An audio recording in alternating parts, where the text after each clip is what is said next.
It's bottling day for the Dunkelweizen. Hi, I'm Brian. I'm Derica, and you're watching CS Brews. We are wide in our view today because we are dealing with large amounts of liquid. Big things. This is an illustration of why we typically stick to 1 gallon brews, because it's so much easier to film. Look how small my face is. Anyway, getting to the instructions. One other thing, we did rack this beer. We racked it because the instructions said to do so. We are following a kit. That is why we did it. Many people didn't seem to understand that point in the last video, and some people got really mean about it. I did it because the instructions said to. Would I normally rack a beer into secondary? No, I really wouldn't, just so you're aware. There's some other things in these instructions that I wouldn't do the same way too, but we're doing it because that's what it says to do. Anyway, so on bottling day, read all of the recommended procedures before you begin. I did that. Sanitize, we did that. Prepare priming sugar. Now this is where it gets weird. Prepare in a small saucepan, dissolve 5 ounces of priming sugar into 2 cups of boiling water for 5 minutes. Pour this mixture into a clean bottling bucket. Carefully siphon beer from the fermenter into a bottling bucket. Avoid transferring any sediment. Stir gently for about a minute. 1 ounce of priming sugar is equal to about 2.5 tablespoons. I don't know why that was necessary to tell us, because they give us 5 ounces of priming sugar in a bag. So, mix that with 2 cups of water and you're done, right? I mean, this isn't really rocket science. So, what we're going to do, I'm going to skip a step, and like the whole boiling it, I don't really think you need to. You need to just dissolve it, that's all. So, they call it priming sugar. People use priming tablets and things like that too. It's sugar. This is just a very fine sugar. You can use regular granulated sugar though. Be careful with confectioner sugar, because you might think, oh, that's the right texture and it's not as granulated. Yes, but there's also cornstarch in there, which, isn't really such a good thing for fermentation. It'll make clumps and stuff like that, especially at this late stage. So now we are done with this. We have some hot water. It was boiling a few minutes ago. It may not be boiling now, but it's hot enough to melt some sugar. And splash everywhere, apparently. Hit me right in the nose. Alright, may I have a sanitized spoon, please? I could probably just do this. But I'm going to mix it with a spoon, because it's the right thing to do. Now, the reason I would not do it this way. Well, what are we doing? We're adding water to beer. Granted, it's only 2 cups, but we worked hard to get all of that alcohol and make the flavor. 2 cups into 5 gallons, it's still, it's an amount. I can't figure out the percentage right this second, but it's an amount that I didn't really want to have to dilute. But we are, so we're going to do it. Okay, after like 30 seconds, it's totally dissolved. So the 5 minutes of boiling it on the stove makes no sense to me. What I have, though, is a bucket, a 5-gallon bucket, with a spigot on the end. I took a small length of hose from our huge siphon that had like 8 feet of hose, and I put a bottling wand on the end. So that way I can turn the spigot on or off, and I have a spring-loaded bottling wand.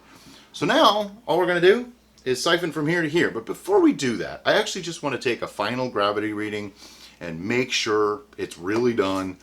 If it's not done now, it's never going to be. But I just want to see if it changed, because it did seem slightly high at 1.024 last time we checked it, so I just like to check. There is the maltodextrin in here as well, which probably added 10 to 15 points. So in all likelihood, it really is done, and that's just where it's going to be. It's at 1022 as we speak. I'm not even going to worry about it. That means it went down 2 more points since the last time.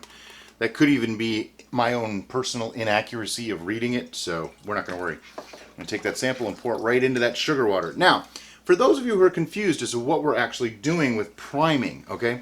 Priming literally means to add some more sugar to the beer to aid in natural carbonation. Now, if we had done this before it was finished, we would not know how much carbonation it could create, and these bottles could explode due to too much pressure. But because it's finished, and then we added the sugar, we know how much sugar's there. In this case, 0.5 ounces for 5 gallons, which is exactly the amount that I do. I do 1 ounce per gallon. So they use the same amount that I recommend. Therefore, we know about how fizzy this is going to end up being. It shouldn't create bottle bombs because it can only go so far. It's going to stop. Okay, so that's the idea. So now I'm just going to start the racking process. To do that, we need a little bit of elevation. So I'm going to move this over here. I don't know how well you can see it, but if you look at the bottom of this fermenter, that's the very bottom as it hits the table, you can see a distinct line of lees and sediment in there. Now all that sediment would have ended up in our beer and in the bottom of our beer bottles had I not actually secondary racked. So there is something to it. Do you have to? No, I agree, you do not have to. But it certainly helped to clear it just slightly here. I'm just going to put this in, get it started. And I'm going to be careful to not go all the way to the bottom because, like I just pointed out, there's some sediment in there. I won't bore you with the probably 20 minutes of racking that we have to do. Okay, so several minutes have passed and we have racked the beer. Now, a question came up about mixing this while we were doing it, and I thought, well, it's probably thoroughly mixed, but we should probably give it a little stir just to be safe. So here we have my spoon of ridiculous size. Just going to dip this in, and I'm just going to give it a little stir just to get those priming sugars through. Now some people say that they put a little bit of priming sugar into each bottle.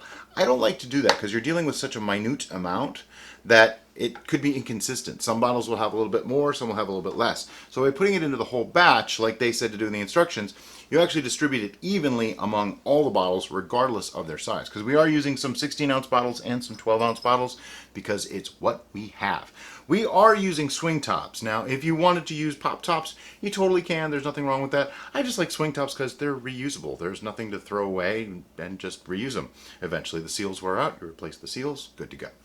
Okay, so here we have the spigot into tubing into a bottling wand. And you can just about put the bottle on the floor. But if you look, I don't know if you can you see that? The end here has a little jiggler that allows it to flow, okay? So what I'm going to do is put this all the way in. I'm going to turn the spigot on, letting the beer flow into this tubing. It won't go far because, well, see it's filling up. And this is going to be complicated because usually I have good lighting and I can see what I'm doing. Today I'm working in terrible lighting. But if I push down just a little bit, you can see the liquid flowing in. It's about halfway now, maybe a little under half. And once it gets up into the neck of the bottle, like there, I need a little bit more than that.